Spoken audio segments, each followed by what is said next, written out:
No one remind me. Sorry, so you missed some, but hey, it's better than nothing. So, but I said, I'll wait and see. My. But okay, but you can get your Slack messages sent by email. Yeah, yes, I can get them, but I still find the mail. Everything comes to replace mail, and I think it survives everything. Yeah. Although I receive 50 mails per day or 100, and I have to delete many without even reading, or try to delete them in the phone, so I don't have to read it in the computer, which does not happen. But okay, we can try, and we see the outcome of that. Okay, yeah. I mean, if we keep it as a small group, then it's easier to see how it works. We can adjust without affecting too many lives. I think it's also a benefit. Other thing I want to say is, so talk about the UNAVCO workshop briefly. So I thought, given that we have the pandemic and apparently it's going to last a little bit longer than a month or two, so the idea of having Zoom GMT user training and stuff is a good time in a sense. So if Megan wanted to add, we can work with her to start some GMT training sessions. I think people are stuck at home and are happy to sign up. And we can think about what a developer or contributor GMT session might look like. And we can try to have these somewhat more periodically instead of waiting for some UNAVCO event. Since was pretty easy even with the UNAVCO one, which was 2 days and more work and all that stuff. It wasn't that complicated in the end, and it worked pretty good. And we learned some lessons of how to do it better. And that was like 80 people, So I think we can manage having some more frequent user trainers or developer contributor training things. So it's sort of known that I missed the January one, but I'll do one in March or something. That kind of thing. So that's maybe something she could help us with as far as the shopping list. One thing that happens when we had the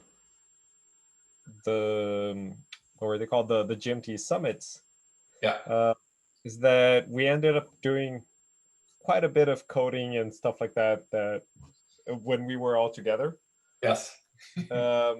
Rather than just sitting around talking.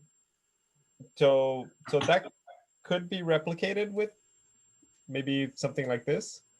Yeah. Where instead of teaching stuff, we can say like, well, from this hour to that hour, we're just going to be hacking on GMT stuff. So if you want to try your hand at doing something, we're going to be on Zoom, and you can start doing some stuff and ask questions live. Yeah.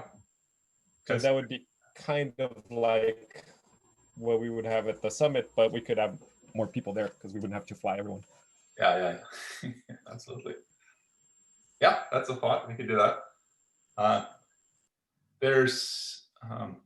started adding a few more things to the webpage sidebar lately on the developer side on debugging and how do you do debugging and stuff. Because for me, it took a while to figure out how to actually on the Mac connect these various pieces to see the C code running after starting a Python command or something like that, or Julia, whatever. And just how do you actually get in to see where things crash, And not everybody shouldn't have to find that out themselves. It should be easy to find out, right? So I'm wondering, I wrote a whole bunch of stuff how to do it, but maybe a short little video might be easier for some of these things, just how you do it. You do this, that, this, then bang, you're here, you can see it crashes. People who would do this already know quite a bit, even consider doing it, right? So it's not like they need super hand-holding, probably. If you haven't programmed before, then you shouldn't be doing this anyway, probably. Trying to debug. But so there's all these things we can, improve how to get inside GMT by making it simpler to get to these steps. Okay. Is the soup okay? If you hear the soup, it's okay. Say hi to Alexandra. Yeah, okay, of course. I'll mute and unmute. Okay, so let's see. Yeah, so should we talk about, so what should we tackle here? So we have when and what to do with 6.2, how to grapple with modern mode, I guess shopping list from Megan, sensible lists of things of different flavors, I guess she can pick. And then I think the NASA thing, we don't really have to discuss too much. I think those of you who have thoughts about the NASA should read the solicitation. Leo and I should check that the proposal is available to people. I'm not sure if it is. It is available to the inner team, I think, but maybe we should make it easier to find if anyone else wants to have a look at it, like people on the Zoom today, because right now it's probably buried in a Google Doc. I think if the submission deadline was next week, which it isn't, we would take that proposal and make some hacking and make it. It will be close to what we can do, because a lot of stuff there was C code and Python and all that stuff. And it's probably, given we have Megan now, we should think about what do we want to do given that. Because when we wrote it, we had nobody. But that we can have discussion on, I think, and I'll ping people. So for the November meeting, we probably should have a plan of what to do, because the holiday is going to come and suddenly it's January 19th. And we don't want to miss the deadline. So, Paul, besides just what to work on, like what are we proposing? My main question would be, what are we going to use the money for? Yep. So we're not realistically going to be holding many in-person events in the next couple of years. And the online events are kind of cheap. Yes. So we don't need travel budgets and stuff. $200,000 just for that. So could this fund a student or sure, or a research software engineer, someone like that? So yep. Could this fund someone to work on the coding? Yeah. So I don't remember, did you ever meet Roger Davis? No. Okay, so he's a longtime C and C++ programmer that came with me from Lamont, and he's very good software engineer. He's the one who runs the HMRG software for multi-beam collection at sea with the CMARC system. And so I thought, oh Jesus, and he needed to get an updated coastline for the US a few months ago, and he asked me, because like anyone else, you notice that the coastline is not actually perfect when you compare it to Google or something. So what can we do? So I told him about OpenStreetMap, that our plan is to use that data set to update the coastline, and it's a kind of big job. So he started to hack at this and to get what he needed. So he went down the road of dealing with the XML and the OpenStreetMap database and stuff. And he's a very capable programmer. So I thought, maybe the proposal, we could put some months of salary in for Roger, and we can give him specific, really hard task that you wouldn't expect someone to just read up on and figure out, because it's going to require real complicated stuff down the road. So so I know I got budget information and stuff, and a few months of salary, or we can decide how much time is needed. It's totally reasonable. He's a great, I should have thought of this before, but he's a great resource. He's familiar with GMT. He's a very good C programmer. He knows Dart stuff like pipes and forks, which I use forks, but mostly for eating. Right. And then he actually uses forks for other things. So there's that stuff. So I'm thinking that, instead of having, let's just get another postdoc, which I think we know is always hard to go through with and fine, but we can talk about that too, down the road, if a second postdoc is better than hiring someone for a few months. The price tag on this NSF, this NASA thing could be up to between 150 to 300,000 per year for 3 years. So that's quite a bit of, that's a little bit more than the NSF grant. So it could hold a postdoc and two months of Roger or something like that, if we felt that was the best interest of the community. So I figured we're not going to write this proposal and ask for just a little bit. We might as well write to do something major, because I think of all the open source software, we're one of the ones that are used quite a bit. So I think we have some street cred on getting a reasonable evaluation on this thing. Yeah. We'll see. We haven't broken the NASA club yet, so it will be the NASA glass ceiling, whatever it's called. Yeah. Given what we learned from the search for that gave us Megan, I think if we want someone to work on the C code, then hiring a postdoc is not the way forward. Yeah, I agree. It'll be a very, very old, gray-haired postdoc. Those guys. It could even be a young, highly skilled postdoc, but they're making they're making more money. That they're not in academia. No, that's true. If they're that good at C, they're probably doing other things.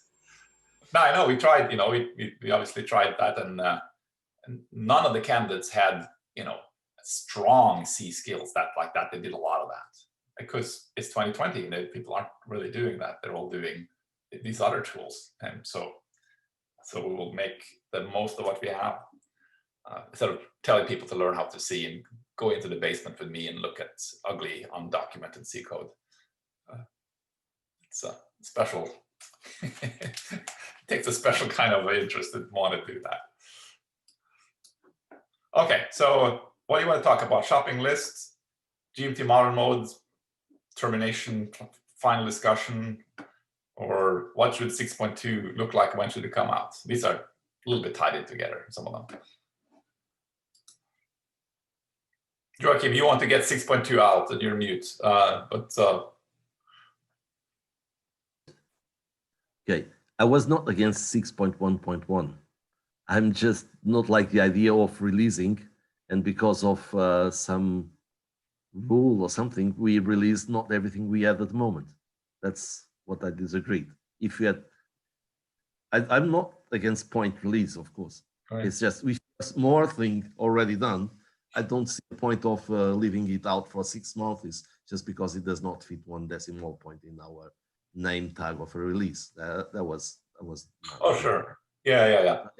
Anyway, anytime we think with time has elapsed and there are bug fixes that justify a point release, it's okay. But leaving out things that are there in master just because they are not on the branch that right. Branch, that's the thing. I don't think it's so clever from us. We don't have many things used since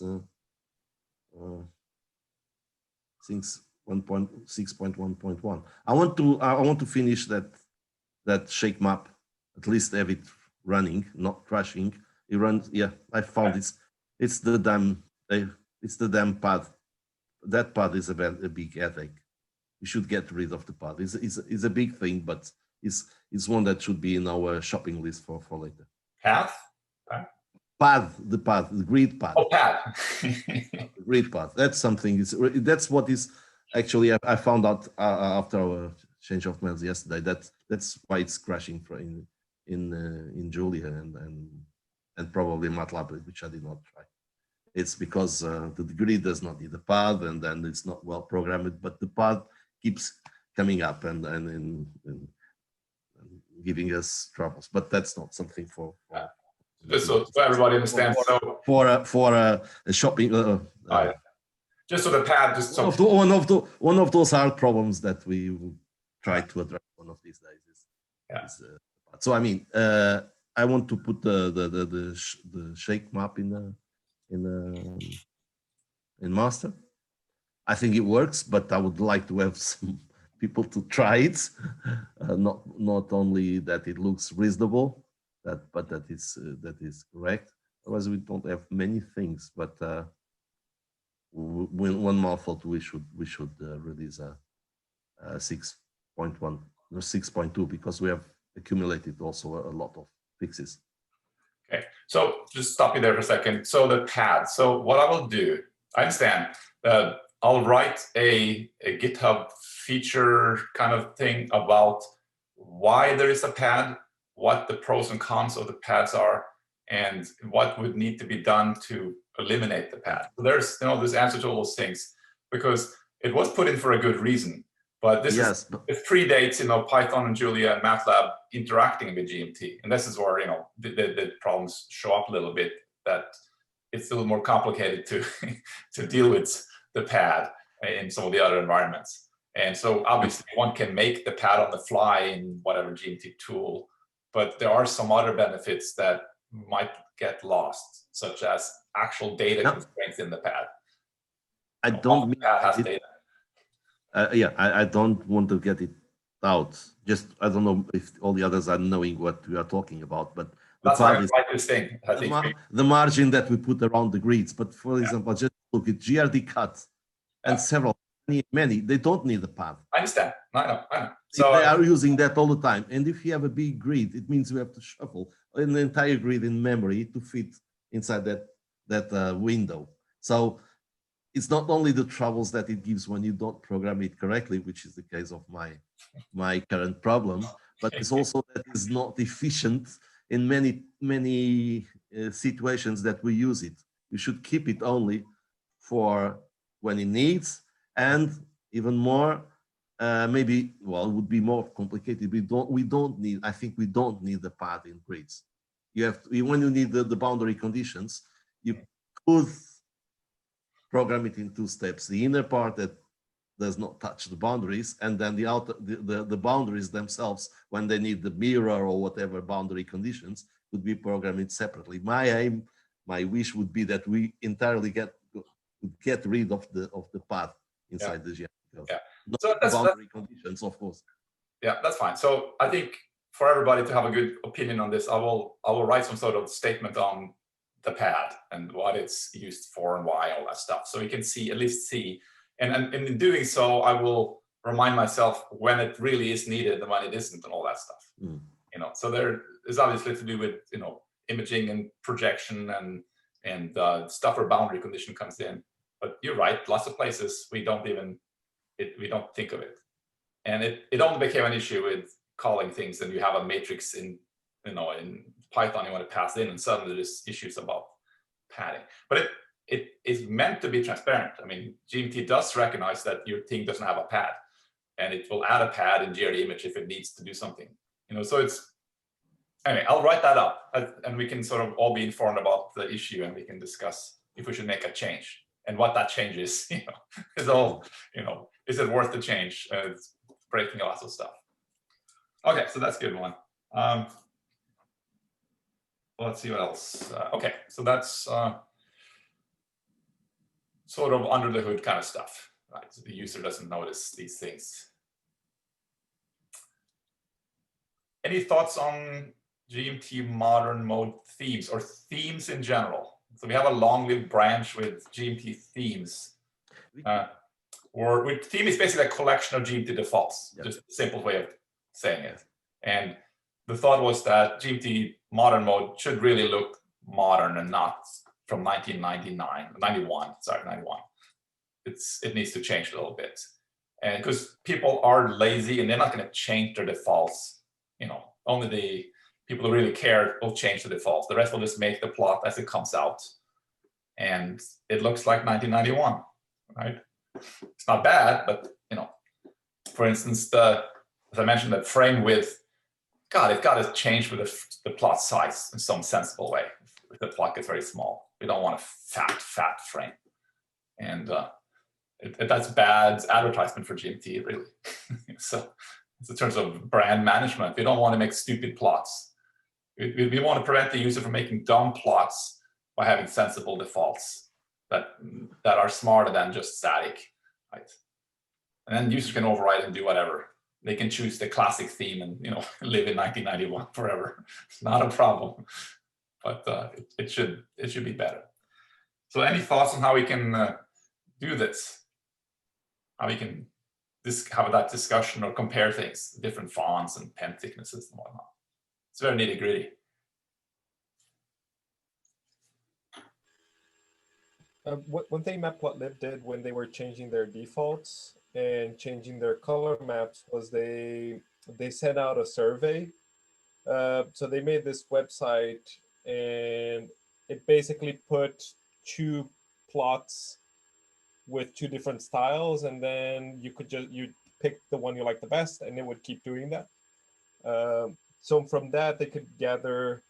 They would just show two random plots, and then people pick the ones they like best, and they got the data from that to figure out, well, yeah, we should use axes like this, and people tend to prefer this color map and not that one as the default. I don't know how hard that is to implement though, but I think the code that they use to do that might be open source, so we might be able to. Okay. Or if we have money, we can hire a graphic designer. That way we don't have to do anything.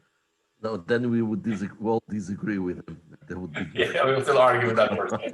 It makes no difference. What do you mean?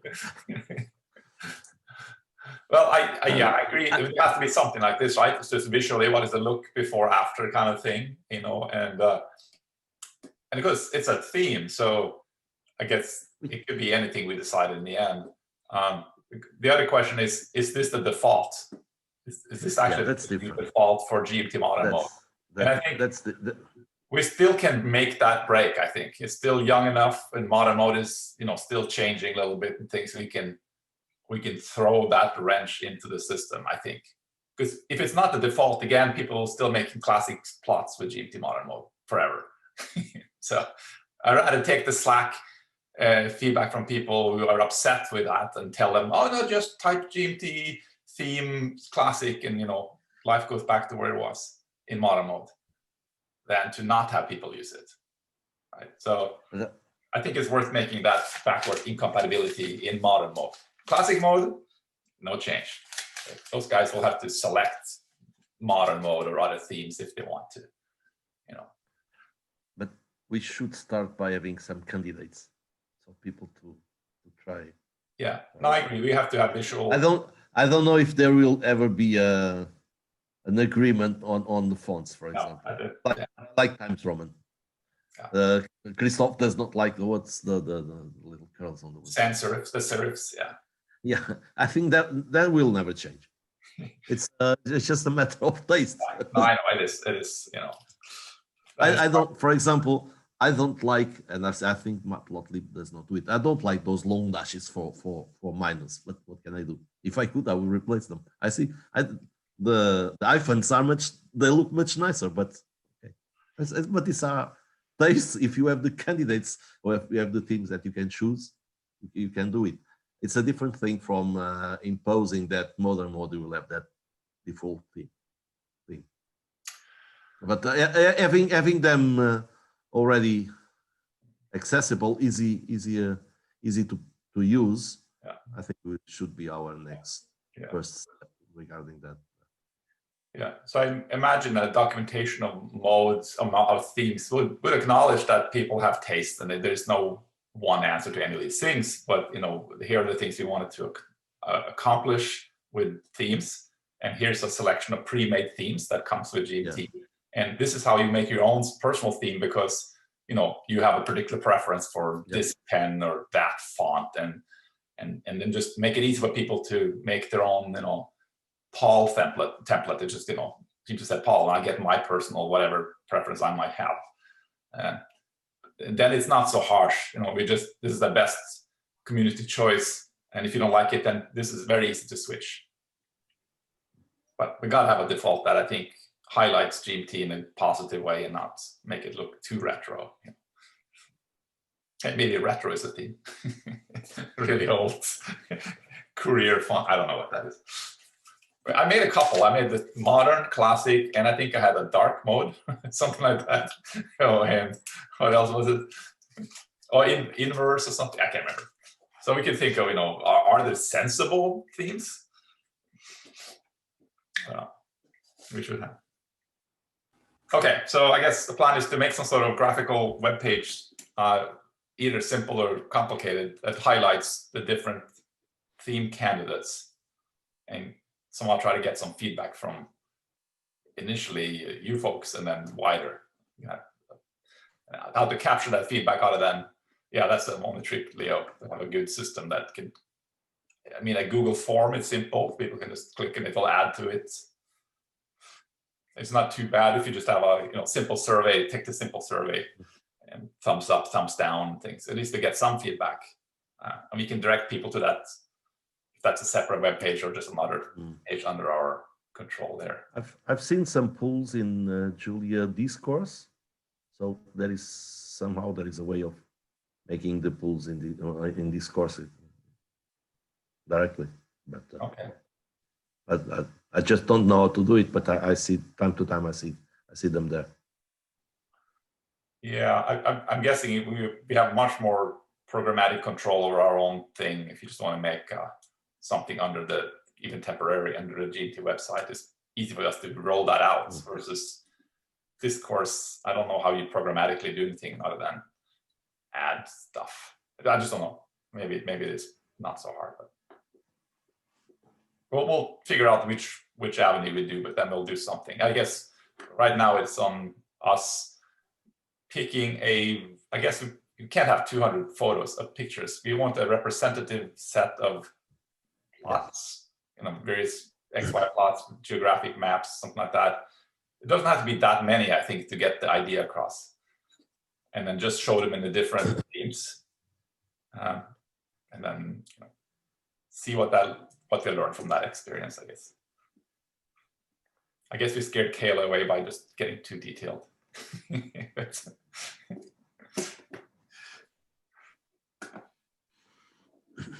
Okay.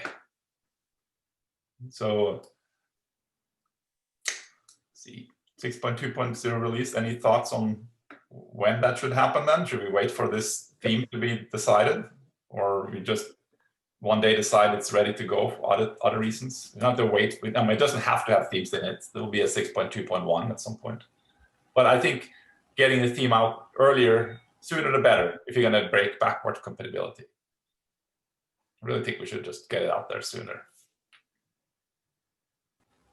Be like one day before AGU or something. But this time we don't make posters. I was thinking on that. But there is now we no longer need to worry that people have to make their posters. Well, they have to make the slides. Still making something. I'm going to AGU. Surprised.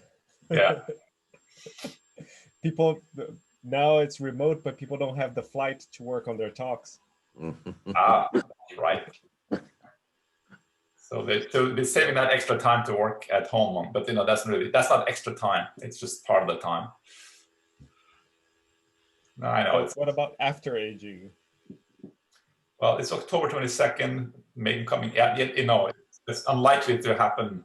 Oh, we have another new person. Yeah, I guess after AGU is. I mean, then we're talking January. Really, realistically. January or December. Yeah. Hi there, stranger, Milan. Can you hear us? Hi. Hi. Hi. Yeah, I'm quite late. There was some conference. I'm just like getting into GMT. Not really. I didn't help with development yet. Maybe I like it. Welcome. Yeah, we're just chatting about. This is mostly developer type folks who are just chatting about where we are, where we're going to go, and that kind of stuff. And are you okay with me just to listen for a while? oh yeah, absolutely. Okay, Yeah. okay. So, No worries. We're recording this, and it's going to be posted on the forum as well. But yeah, absolutely. Yeah, just no worries. Thank you. So yeah, so Leo, I think that's sensible. I mean, we know how the fall leading up to Christmas goes anyway, craziness and a lot of other things happening. And with Megan starting mid-November, we'll probably focus on making sure she gets up to speed and all that stuff. And 6.2 is not a critical thing in that list of things. So yeah, it sounds like January is the really earliest we can do. Or we can reassess this as we go along, obviously, but I don't hear any urge to have this released in November or December for AG reasons and whatever else. Is that okay? We basically plan for something in early 2021 for the next 6.2.0 release, I guess we'll do. Yeah, so what we have now is also like with the conda forge, we've got this GMT dev version, which we're trying to do like weekly snapshots of GMT master. So if like anyone wants to test what 6.2.0 will be before January, like they can just like conda install from the dev channel I see. the new GMT version. So like that's sort of like an intermediate step between compiling GMT from source and for those like who don't want to like go through like installing C dependencies and dev dependencies and all that. So Yeah, that people have that option as well. But we should probably, yeah, I've been like using it a lot myself, but maybe we should like circulate that a bit more with other users.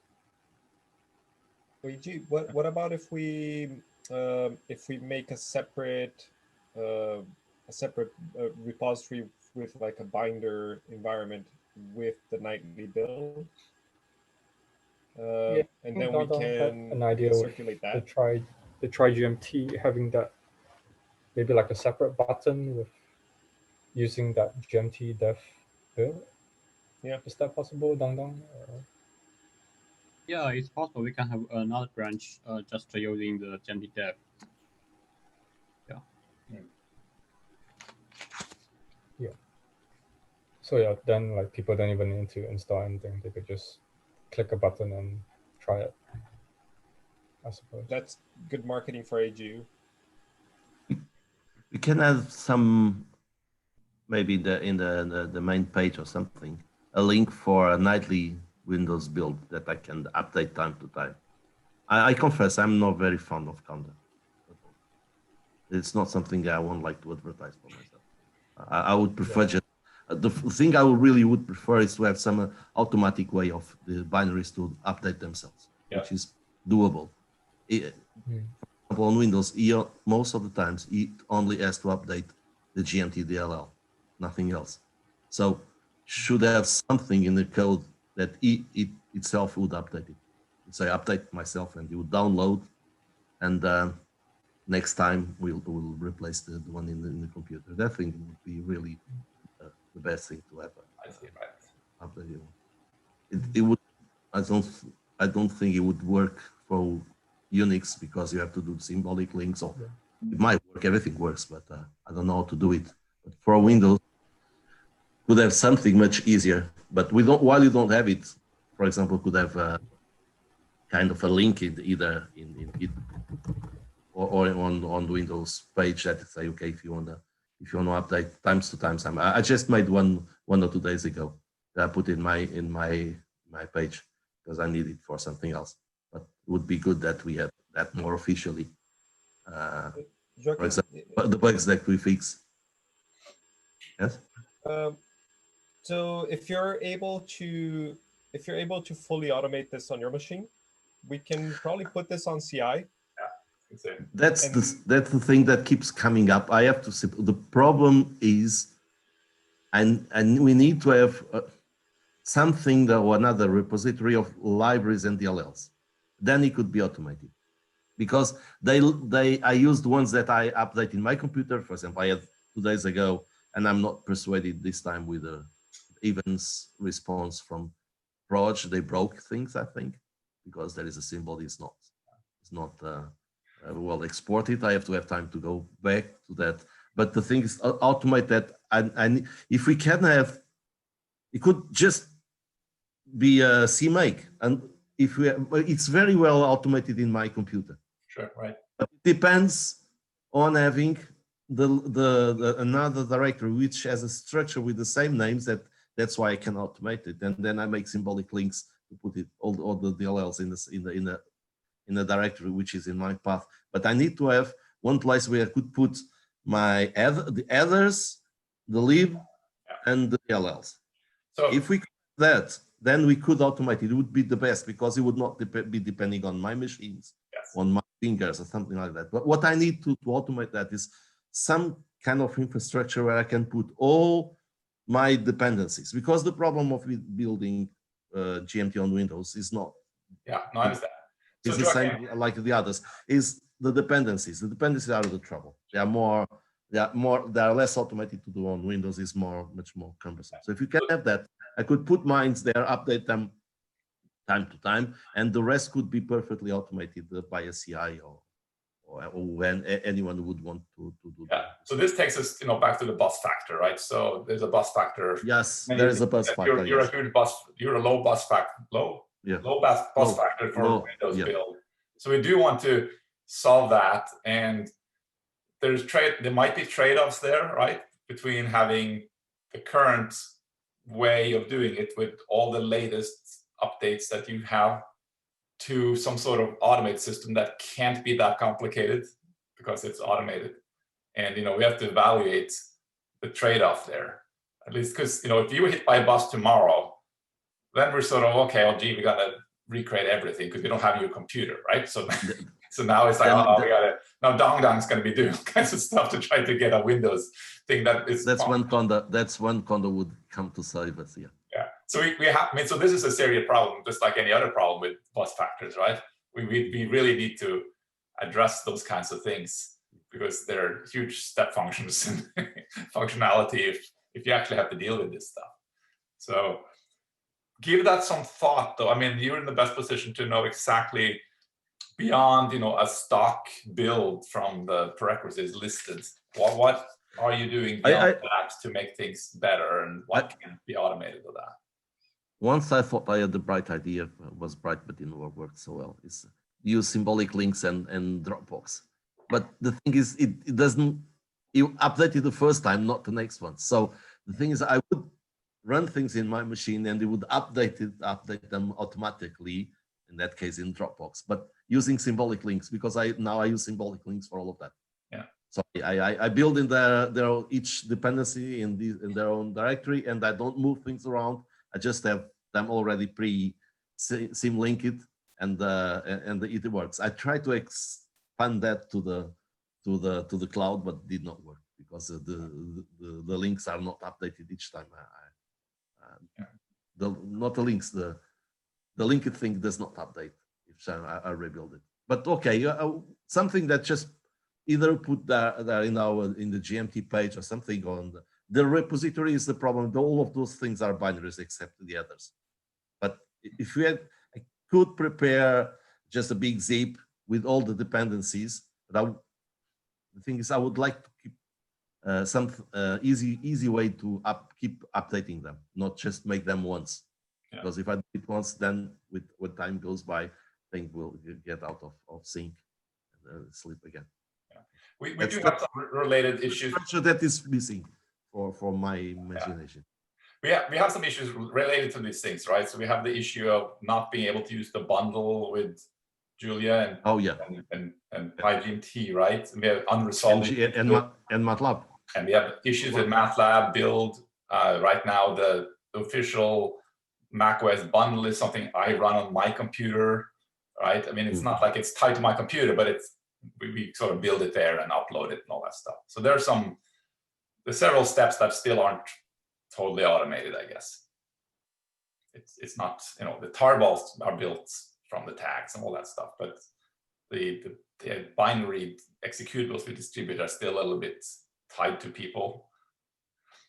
And we haven't solved the issue with why we can't use the bundle with PyGMT or Julia, right? I mean, that's still an outstanding issue. It seems like we should try to solve that. I don't know exactly what the solution is, obviously, but it's got to be something that can be solved. Recent Dongdong's experiments were encouraging. It looks like it was hitting the problem. Right, but it wasn't conclusive, right? I mean, Dongdong, it's still an issue.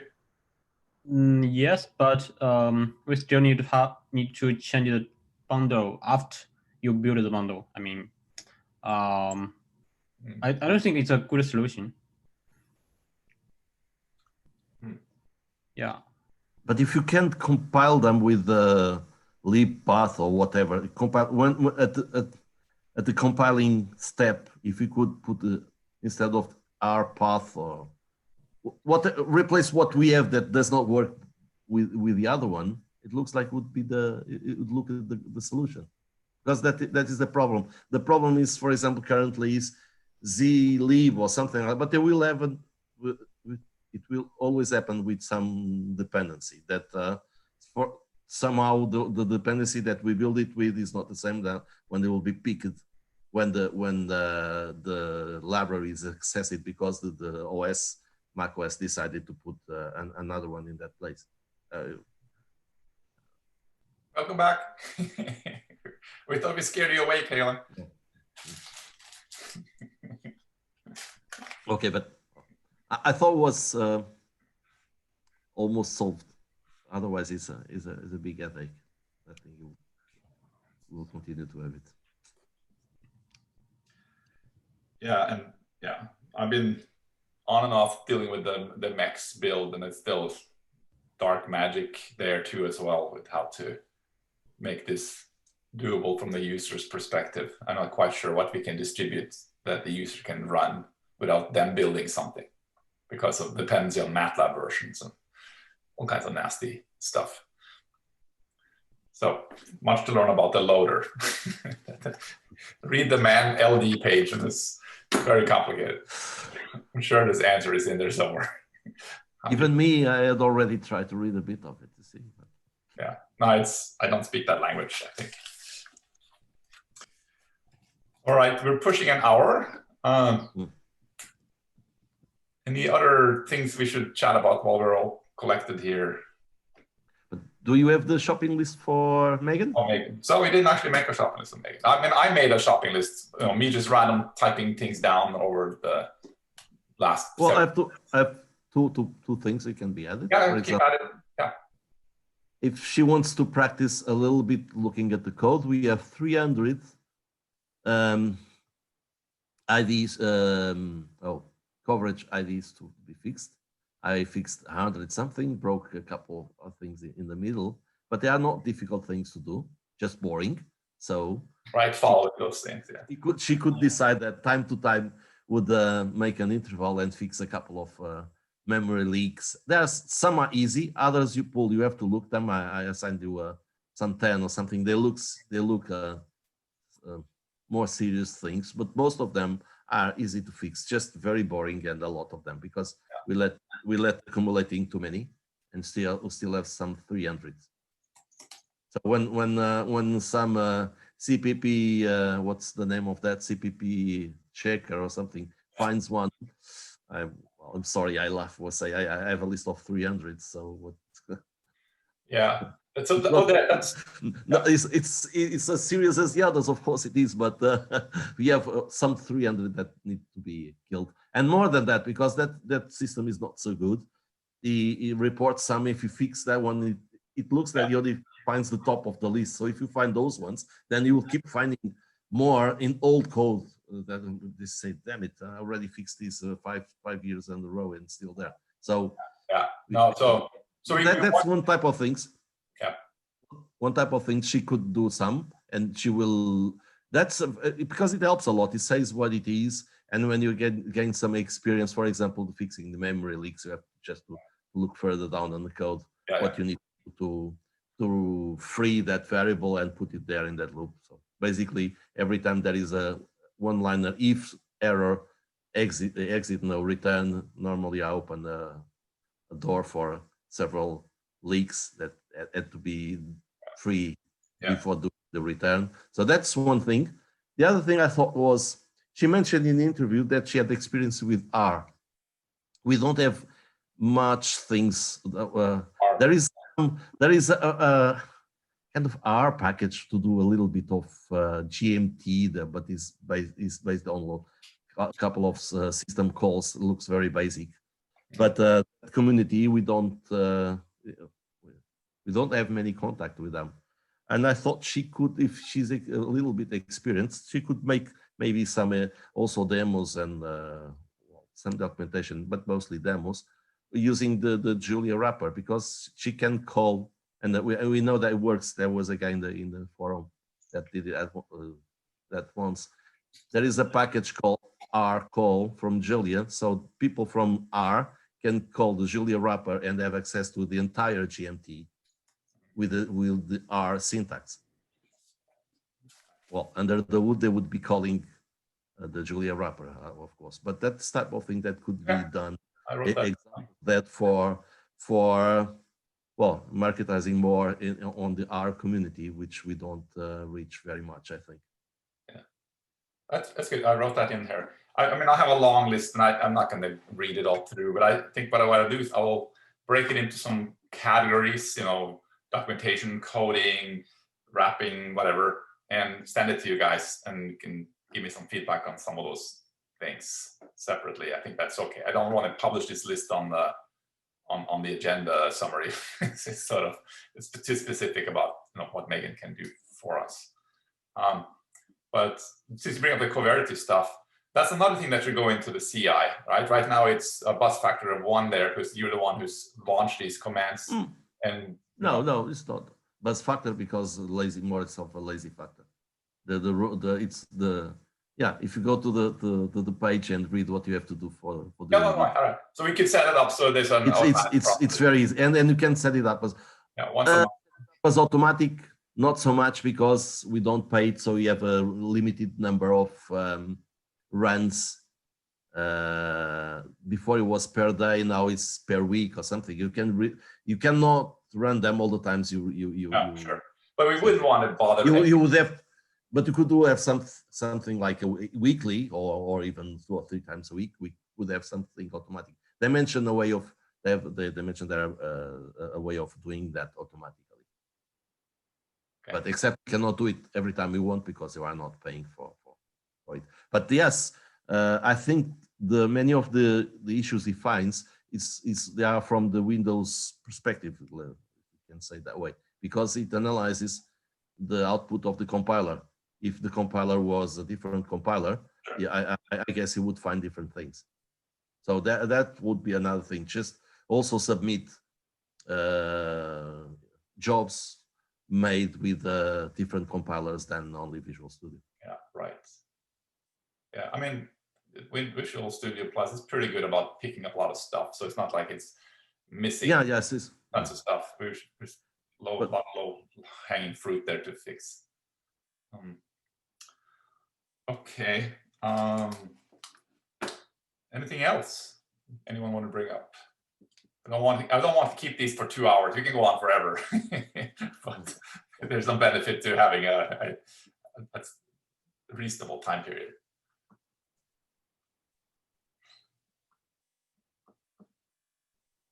Guess not. Yeah, we're pretty good. So that's a good chunk. So if Leo wraps up that note, I will send my shopping list. I guess I'll just send it to this is kind of the inside team for now, I guess. I'm not going to post this list. It's too personal. Just to get some feedback from you guys. I have a long list of things, possible stuff she can start with. Oh yeah, so I realized before the pandemic, I bought a $10,000 iMac Pro with 190 gigabyte of memory, and it has 38 cores. It's an incredible machine. Collecting dust in the lab because students aren't coming in. I'm not there. It's just sitting there. So I bought a hard shell case for it. I'm going to ship it to Megan because she can use it instead of buying her another computer that So I have this enormous machine that is being unused. Perfect for GMT build. When you have 38 cores, you can run the tests in 90 seconds or something like that. It's very helpful when you have 1,000 tests to run, but it takes a minute and so versus having lunch and come back. So that's going to be shipped off to some address in New York City. Delivery signing required. She said, gets stolen. So that will be cool. Okay, well, Kayla comes and goes. She's back. So we'll do that, and that should take care of her computational setup pretty well. And she has to, then I'll wipe it clean, and she will start installing her preferred Unix distro, if it's Brew or MacPort or whatever it is. Hopefully it's one of those two. And then she has to set everything up, download, install the repos, get familiar with the build flow. So there's a bunch of stuff training, I guess. She hasn't build the documentation before she will learn how to build the documentation, all that stuff. So that's where that's gonna go. Anyone plan to actually attend AGU virtually this year? I'm gonna do it. Okay, I'm gonna do it. I don't know what it is yet. I think I paid money for something. I have a student who's gonna give something. It's actually a good idea for students, I was realizing in August that, wait a minute, it's cheap because we don't have to pay them, $2,000 airfare and hotel. So all the students should do something. It's practice. So we have several students going. Okay, so I think we reached the end of the show then. Unless someone wants to break something last minute, I think we'll call that a day. We'll post the YouTube aborted recording. Started half a quarter in, I guess. We got some of it. And we'll get the Google Doc link in there as well on the forum final entry, I guess. So I made Leo manager also of the YouTube channel, and I think I'll do the same thing, at least with Dong Dong and Joachim for now. We can talk about, what is that? It's just for putting up movies and animations and other things related to GMT. And so it shouldn't just be me who can do that, right? I didn't know about the managing part, so thanks for that. Okay, should we have breakfast or dinner or whatever? Yeah, I think my soup is ready. Okay, so in the Still background here, early for us. see my standing desk, and my Mac Pro is currently at UH undergoing brain surgery to go from 1 terabyte to 2 terabyte SSD. I'm hoping this will go well. But brain surgeries, there are risks involved. So That's a good test of your backups. yes, I have a RAID backup here, but I really don't want to hear, what happened? This thing cracks and now it's dead. And, do I buy an old Mac Pro for 5,000? Do I get the new Mac Pros, which are, tens of thousands, right? The new cheese grater, if you've seen those. It's very expensive. So maybe that Mac Pro that won't be shipped to Megan unless this surgery is successful. So I'm running this off on an old iMac. It's working. Okay, enough rambling. Have a great week, guys. See you on GitHub, and maybe we have a meeting in a month or so after Megan has joined us, and we'll get to introduce her and talk about life. Okay, take care. Okay. Signing off. Bye. Bye-bye, everybody. Thanks, everyone. Thanks for participating. See ya.